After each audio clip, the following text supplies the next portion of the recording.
Welcome to today's update and today's edition, ladies and gentlemen, followers, viewers inside the page and outside the page. We are now on YouTube.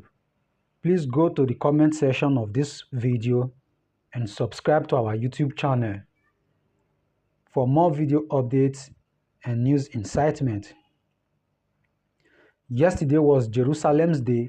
While the celebration was going on, a lot of ballistic missile was fired from Yemen into Israel.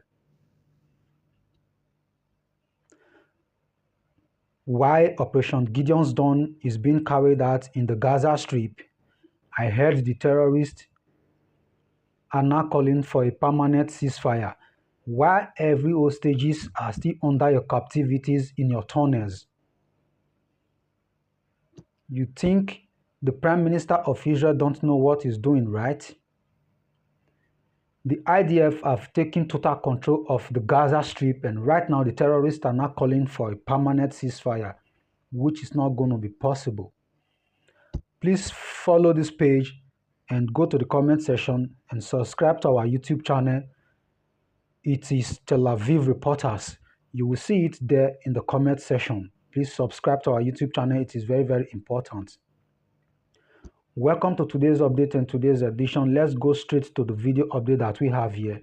You are welcome.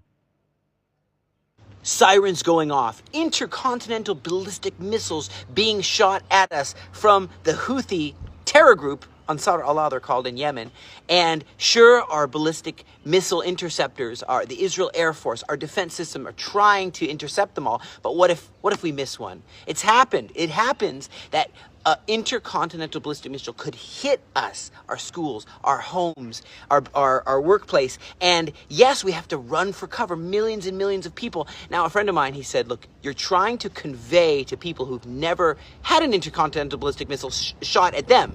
They're never going to understand it until it comes to their door. I'm really hoping that my friend is wrong, that you will understand that terror must not be permitted anywhere. You don't have to wait till it hits you, till it's aimed at you, right? Wherever you are, before you understand the significance of what we're dealing with. Yes, we've bombed their port, but we have to continue to be strong together. The world must rally together in strength. A man in London was arrested for saying, Am Yisrael Chai. For saying, Am Yisrael Chai, Am Yisrael Chai, while terrorist supporters are chanting all kinds of evil, and he's just saying the nation of Israel lives. And he's arrested by the London police. Okay, you know, we got to recognize that people are making choices, governments are making choices, law enforcement is making choices, and I think we're at a critical point. We're at a point of really no return, and we have to be able to crush terror. And that's my job. That's why I'm here. People say, Chaim, aren't you tired? You're here in Gaza. You're defending Israel for about almost 600 days straight, you know, and I say, well, my commander, Eyal Zamir, the IDF chief of staff, he says this war isn't going to drag on forever. I'm glad to hear that. But you know what? I'm glad to stand in the gap for freedom because I love my family. I want to see them protected. I want to see all the families of Israel protected.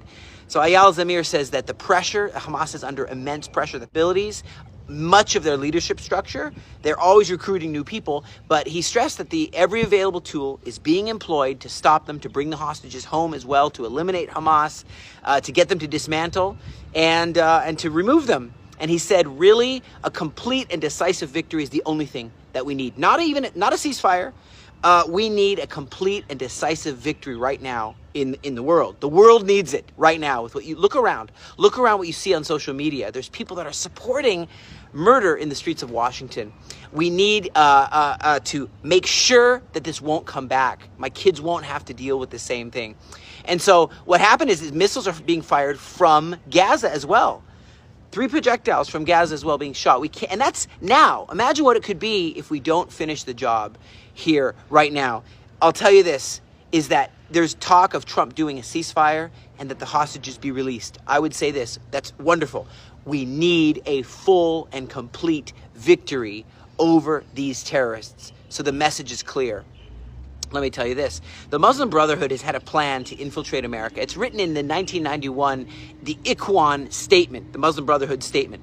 And they said that their job is to do a grand jihad, eliminating Western civilization, destroying it from within. There's a spokesperson recently that said, you think that it's Arabic people who will do it. No, it's the white people who've been indoctrinated, brainwashed, who will be doing the enforcing in Western countries. I just thought that was so profound to understand what we're dealing with. This Muslim Brotherhood, this ideology, it starts by, targeting youth, campuses, prisons, the poor people in various communities throughout Europe, North America, Middle East, and they use Islamic centers, charities, propaganda, and so they're trying to target people to brainwash them, essentially. And you have this written in the 1991 explanatory memorandum of the Muslim Brotherhood operations in the U.S. It's explained. It's not hidden. And they have a second phase, political penetration. You have like Ilhan Omar. You have a political penetration to be able to take this to the next level of propaganda, of lies. And you have charities like CAIR, Council of American Islamic Relations. You have the UCOII in Italy. You have this political clout, these political powers to pass laws to make sure to gain power. You see this giant city that they're trying to develop in Texas, giant city to push out westernization and push in Sharia law. It's clearly defined that that's what they want to do. But the last phase, isolation, mobilization, and the last phase is violent jihadism with proxies, with offshoots all over, like Al-Qaeda, like ISIS, like Hamas, like the Houthis, like Hezbollah, but the same thing in the United States. And it all comes from this leader, Hassan al-Banna, and he says the nature of Islam is to dominate, to eradicate all other, to destroy anything that's not Islamic. And that's what the Muslim Brotherhood is all about. He's the founder. If we don't wake up to this right now, you won't have a homeland to come back to. You won't have a home. You're going to be dwelling in a state of either, it's called Dar al-Harb or Dar al-Islam. So Dar al-Harb is the place of the sword, or you have the place where Islam fully and completely has dominance. 2 Samuel chapter 7 says, I will provide a homeland for my people Israel, planting them in a secure place where they will never more be disturbed. Evil nations won't oppress them anymore as they've done in the past. I'm looking forward to this day where righteousness will flourish and peace will reign. Thank you for standing with me. Thank you for sharing this video and liking. Please comment. I want to hear from you. We've got to reach more people. This video, this is part of winning the war.